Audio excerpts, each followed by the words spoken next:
Hello everyone, my name is Adarsh. I am presenting an article titled as Essential Data and Techniques for Conducting Microbial Fuel Cells and Other Types of Bioelectrochemical System Experiments. Before going to the introduction part, I would like to give a brief about why this article is important. Purpose of this article. The purpose of this article is to set a clear standard for how research on microbial fuel cells should be conducted and reported. Given the complexity of these systems, which involve both biological and electrochemical processes, the article highlights the need to include specific technical details such as electrode surface area, solution conductivity, and properly normalized power outputs. It also emphasizes the use of electrochemical techniques like linear sweep voltammetry, noting that microbial fuel cells behave very differently than traditional fuel cells and require much slower scan rates. Importantly, the article encourages researchers to use proper controls and to thoroughly describe materials and methods, so that the results are both reliable and comparable. Overall, this piece serves as a guide to improve the clarity, quality, and reproducibility of microbial fuel cell studies. In this section, I will give brief introduction and key consideration. Studies in this field have significantly increased in complexity over the past century. The initial studies, conducted by Potter, demonstrated the electrochemical activity of microorganisms. Today, the focus is primarily on exoelectrogens, which are microorganisms that generate substantial current densities. It's crucial to recognize that microbial fuel cells experiments demand meticulous planning, precise controls, and rigorous data analysis. The interdisciplinary nature of this field can sometimes complicate the establishment of standardized experimental designs and electrochemical measurements. Therefore, thorough planning and accurate reporting are essential for the correct interpretation of these complex systems. Figure 1 shows the comparison of past and modern-day systems. Figure A shows the experimental apparatus of Potter, showing the system components, but not reactor architecture. Figure B shows a modern laboratory containing data loggers, a multi-channel potentiostat, and various types of microbial fuel cells. From the laboratory of the author. From this section onwards, we see the experimental design for microbial fuel cells and other bioelectrochemical system. In microbial fuel cell research, variability between experiments is a well-known challenge. Because of this, using replicates is essential to ensure reliability. At a minimum, researchers are encouraged to use duplicate reactors. Some evidence, such as studies analyzing 8 reactors, suggests 4 or more may be ideal. However, other research, and the author's own extensive lab experience with hundreds of microbial fuel cells, shows that duplicates can be sufficient, if their results are closely aligned. Ultimately, using replicates, at least 2, is not optional. Without them, we can't be confident that observed results reflect real performance trends rather than random variation. Steady-state conditions, proper controls, and benchmarking.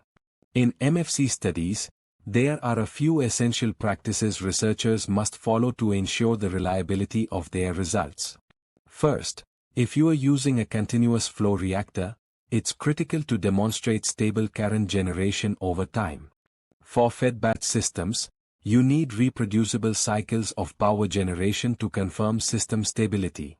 Open-circuit controls are necessary when analyzing chemical oxygen demand removal or studying changes in microbial communities, since without them, it's hard to tell whether the effects you are observing are due to the electrical system or just natural biodegradation.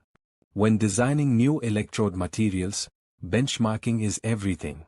If you are testing a new cathode catalyst, for instance, don't just compare it to a blank or a modified carbon cloth.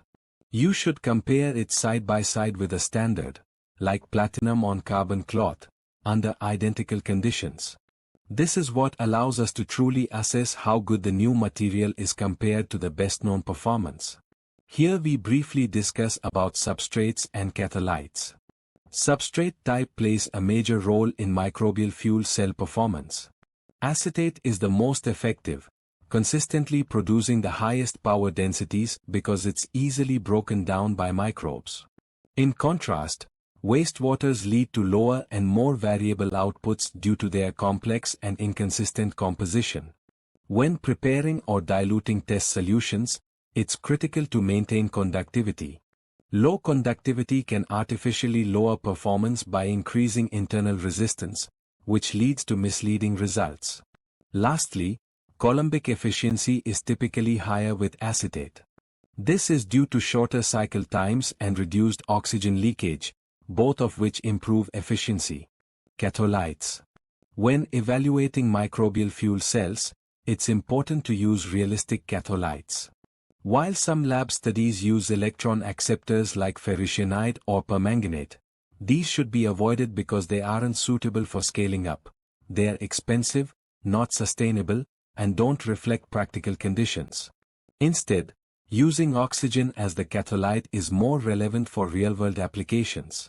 Also, keep in mind that solution conductivity affects not just the anode, but also the cathode performance. Poor conductivity can increase resistance and reduce efficiency. So, when designing electrochemical tests, always consider the buffer systems and salinity levels to ensure meaningful and applicable results. When reporting power output in microbial fuel cells, it's essential to present it in two ways. First one is per projected area of the electrode or membrane, and second way is per total reactor volume. This ensures a clear understanding of performance both at the surface level and throughout the entire system.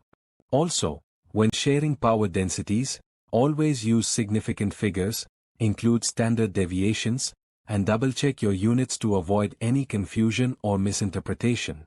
Finally, electrode density plays a key role in reactor performance.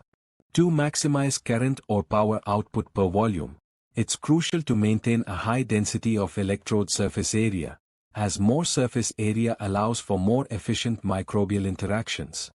Figure 2.shows the example of module packing.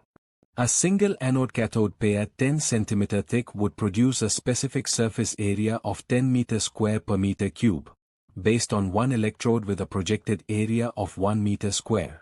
Figure 3 shows that power densities increase with electrode cathode specific surface area over several orders of magnitude, but do not vary appreciably when normalized to cathode projected areas larger than 10 m² per meter cube. Aqueous solution chemistry, particularly in the context of wastewater treatment and microbial fuel cells, several key factors impact performance and should be carefully monitored.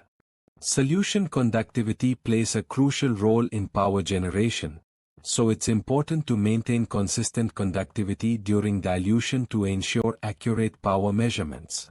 Additionally, changes in pH before and after treatment should be reported, as significant shifts can affect both microbial activity and electrochemical reactions. For evaluating biofilms in microbial fuel cells, techniques like 16S rRNA gene clone libraries are valuable for analyzing bacterial abundance and identifying microbial synergisms, which are essential for improving MFC efficiency. When studying electrode performance and polarization data, methods such as linear sweep voltammetry, current interrupt, and adjusting resistors are commonly used. LSV, in particular, should be conducted with very slow scan rates about less than 0.1 mV per second to avoid overestimating power density. Furthermore, using a reference electrode is crucial for assessing electrode behavior over time and ensuring accurate evaluations of new materials, with potential values corrected to the standard hydrogen electrode. Additional observations from the author and conclusion of this article is that microbial fuel cells experiments involve numerous considerations, from inoculum and materials to the number of reactors and study duration. Accurate and reproducible results are vital for the advancement of microbial fuel cells technologies from the laboratory to practical applications.